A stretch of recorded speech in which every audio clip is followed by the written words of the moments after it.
Selamat pagi, saudaraku yang terkasih dalam nama Tuhan Yesus Kristus. Sungguh kita mengucap syukur di pagi hari yang cerah ini. Tuhan menganugerahkan kesehatan dan nafas kehidupan bagi kita untuk kita boleh nikmati. Semuanya ini karena anugerah dan kasih Allah di dalam kehidupan kita. Saudaraku, sebelum kita melakukan aktivitas kita mau mendengarkan firman Tuhan melalui renungan di pagi hari ini sebagai dasar dan pedoman bagi kita untuk menjalani hari-hari kita. Namun sebelumnya, mari kita berdoa. Sungguh kami mengucap syukur kepada Engkau ya Allah, Bapa yang terkasih, Bapa yang bertahta di kerajaan sorga. Tuhan, terima kasih untuk pagi yang indah ini. Kami boleh menikmati anugerah-Mu yang begitu besar dalam hidup kami. Bapa, sebentar sebelum kami melakukan aktivitas kami mau mendengarkan firman Tuhan. Oleh karena itu Tuhan, bukakanlah hati dan pikiran kami. Roh Kudus-Mu ya Bapa yang boleh membimbing kami, bahkan mengajari kami, supaya kami mengerti apa yang menjadi kehendak Tuhan dalam hidup kami. Engkau juga mengurapi dan memberkati hamba-Mu yang akan memberitakan firman-Mu pada pagi hari ini. Hamba-Mu yang tidak ada apa-apanya, Engkau mampukan. Biarlah melalui hamba-Mu, berita sukacita tentang firman-Mu boleh tersampaikan kepada semua orang yang mendengarkannya. Di dalam nama Tuhan Yesus Kristus, kami berdoa dan mengucap syukur. Haleluya. Amin. Saudaraku yang terkasih dalam nama Tuhan Yesus Kristus, pada pagi hari ini, nats renung kita tertulis di dalam Maleakhi 2 ayat yang ke-7. Demikian bunyi firman Tuhan.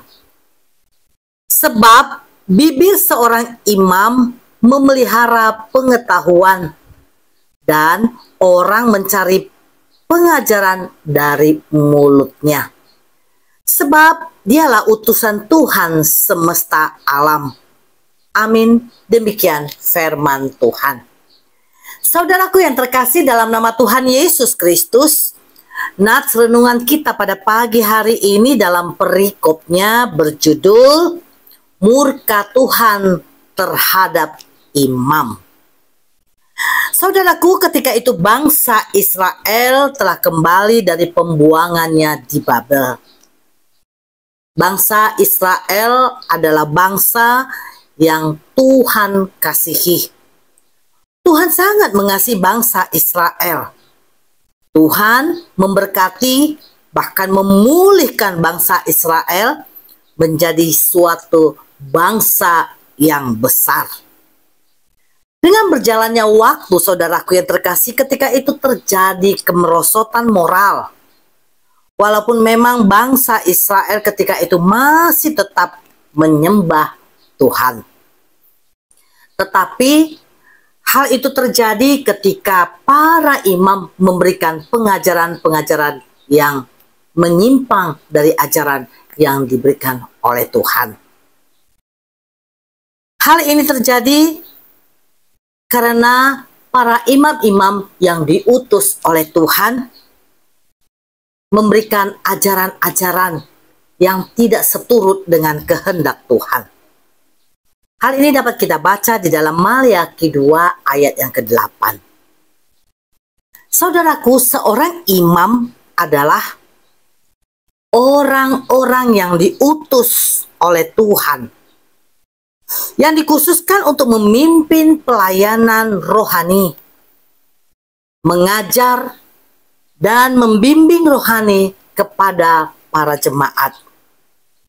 Seperti nats kita hari ini dikatakan dalam Maleakhi 2 ayat yang ke-7, bahwa bibir seorang imam memelihara pengetahuan, dan orang mencari pengajaran dari mulutnya. Sebab dialah utusan Tuhan semesta alam. Saudaraku yang terkasih dalam nama Tuhan Yesus Kristus, tentunya dalam hal ini imam itu adalah seorang yang dapat dibuat menjadi contoh atau teladan yang patut ditiru. Dan tentunya saudaraku, tidak sembarangan melakukan apa yang tidak seturut dengan kehendak Tuhan. Demikian juga di dalam berkata-kata, dia harus benar-benar memperkatakan perkataan yang benar dalam situasi kondisi apapun. Dan seorang iman tentunya mempunyai banyak sekali pengetahuan yang boleh diajarkan kepada semua jemaat yang ada di sekitarnya. Seorang imam itu tentunya yang mewakili manusia di hadapan Allah, atau disebut juga perantara antara manusia dan Tuhan. Sehingga tugas imam tentunya sangatlah diperlukan untuk kekudusan Tuhan. Saudaraku yang terkasih dalam nama Tuhan Yesus Kristus, tentunya tugas imam ini bukan hanya sebatas tugas para penatua gereja, para pendeta saja. Tapi tugas ini termasuk menjadi tugas kita orang-orang yang percaya atau anak-anak Tuhan yang percaya kepada Tuhan. Dalam kehidupan kita sehari-hari di dalam dunia yang fana ini, kita harus benar-benar memiliki sikap ataupun perilaku yang takut akan Tuhan. Dan kita harus dapat menjadi pelaku-pelaku daripada firman Tuhan yang benar. Dan hal ini tidak melihat situasi ataupun kondisi kita. Kita harus benar-benar menjadi pelaku-pelaku daripada firman Tuhan. Dan pikiran serta tindakan kita, saudaraku, haruslah dapat berjalan setara atau sesuai yang Tuhan inginkan. Saudaraku yang terkasih dalam nama Tuhan Yesus Kristus, untuk itu marilah kita kembali pada ajaran Tuhan. Hidup dalam kekudusan, hidup yang penuh dengan kesalehan, dengan mengikuti ajaran-ajaran Tuhan semata. Dan bergaul karib dengan Tuhan, dengan rajin beribadah atau bersekutu dengan Tuhan. Dengan cara kita rajin menaikkan doa, ucapan syukur, bahkan permohonan kita melalui doa-doa syafaat kita. Dan kita rajin membaca firman Tuhan. Kita juga harus mampu menjauhkan diri kita dari hal-hal yang tidak berkenan pada Tuhan. Kemunafikan, bahkan kepalsuan, serta yang lainnya. Agar kita benar-benar hidup kita ini berarti dan diberkati oleh Tuhan. Dan jauh dari murkanya Tuhan. Oleh karena itu, saudaraku yang terkasih, hiduplah tetap dengan berhikmat agar Tuhan selalu memampukan kita dan menjadikan kita orang-orang yang selalu melakukan apa yang menjadi kehendak Tuhan, dimanapun kita berada. Ketika kita duduk-duduk bersama-sama dengan teman-teman kita, kita bisa menjadi garam dan terang dari sekitar orang-orang yang ada di sekeliling kita.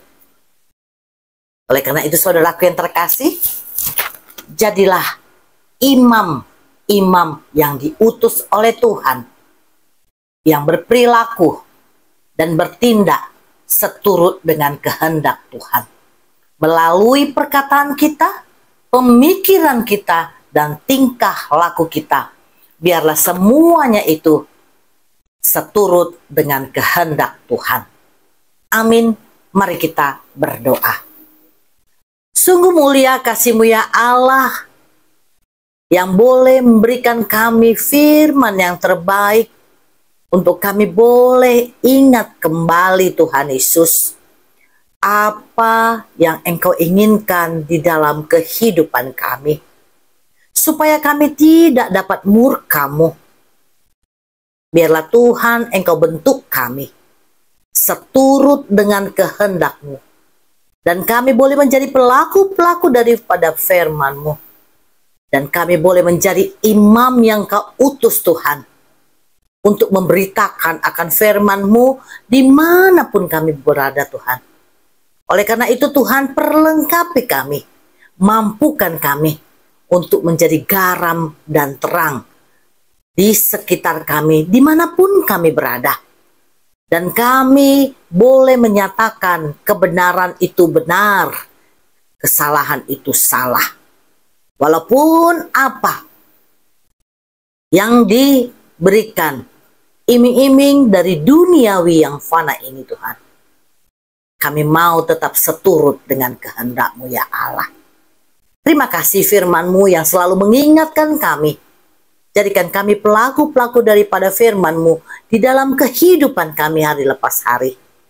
Bapa yang baik, pagi hari ini juga Tuhan, kami mau berdoa buat hamba-hamba Tuhan yang boleh memberitakan firman-Mu, kabar baik tentang Engkau, yang Kau utus Tuhan, kemanapun dan dimanapun hamba-Mu ini berada, di seluruh penjuru dunia ini yang tidak terjangkau oleh banyak orang. Engkaulah yang memperlengkapi setiap hamba-hamba-Mu. Engkau yang memampukan mereka Tuhan, supaya kabar baik tentang Engkau ya Allah boleh tersampaikan kepada semua orang. Biarlah Engkau pakai setiap hamba-Mu Tuhan, biarlah melalui mereka banyak jiwa yang boleh dimenangkan, dan menyatakan Engkaulah Tuhan dan Juru Selamat yang hidup di dalam kehidupan setiap umat-Mu yang ada di muka bumi ini. Bapa yang baik, Tuhan, sebentar lagi kami akan melakukan aktivitas kami. Sertai kami Bapa, tuntun kami, pimpin kami Bapa. Biarlah tangan-Mu yang penuh kuasa selalu menuntun bahkan menyertai kami, sehingga apa yang kami kerjakan dapat terselesaikan dan boleh menjadi berkat bagi kehidupan kami secara pribadi, keluarga kami, dan orang-orang di sekitar kami. Terima kasih Tuhan Yesus. Hanya di dalam nama Tuhan Yesus Kristus kami boleh berdoa dan mengucap syukur. Haleluya. Kasih anugerah dari Tuhan Yesus Kristus, kasih setia dari Allah Bapa, dan penyertaan daripada Roh Kudus kiranya menyertai kita saat ini sampai selama-lamanya. Amin. Tuhan Yesus memberkati. Selamat beraktivitas.